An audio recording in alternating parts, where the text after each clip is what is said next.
فضیلیت تنهایی. اما از تنهایی می ترسم، اما من تنهایی را دوست دارم، چون هر زمانی که تنها می شوم خودم را بیشتر می شناسم که کی هستم و چی هستم. در آستانه ایام شب‌های مغفرت قدر هستیم. قدر خلوت‌های تنهایی خود را بدانید. من در تنهایی خود نزد پروردگارم چنین نالان می شوم: خدای من، معبود من، خالق من، همه گناه‌ها و خطاهایم را ببخش.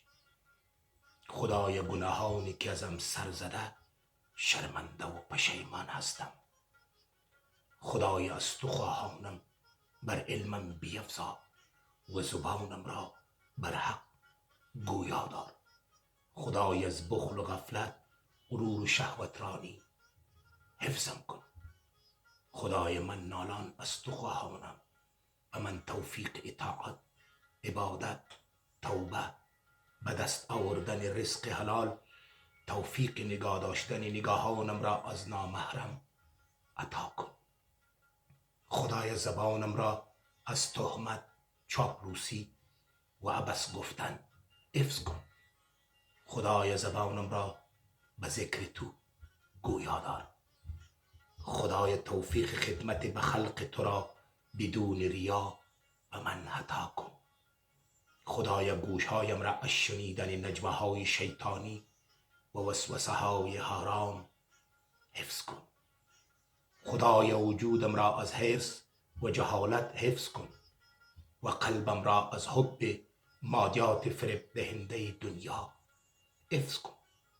خدای، اندیشه‌ام را از فتنه و منافقت حفظ کن. خدای، هوش و حواسم را از شهوت رانی و خباثت حفظ کن. خدای، رفتار، گفتار و پندارم را از لا و لهب حفظ کن.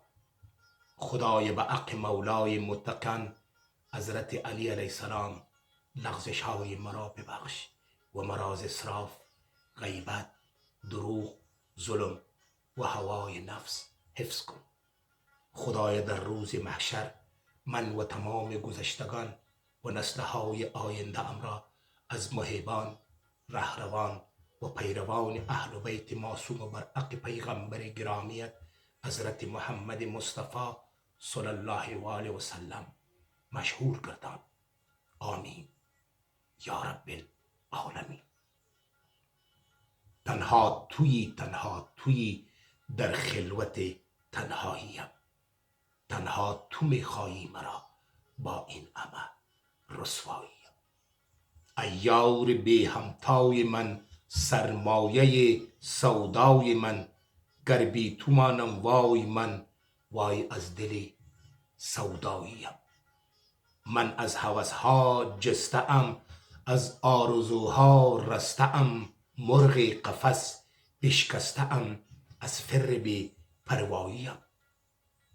دانی که دلدارم تویی، دانم خریدارم تویی، یارم تویی، شادم از این شیداییم.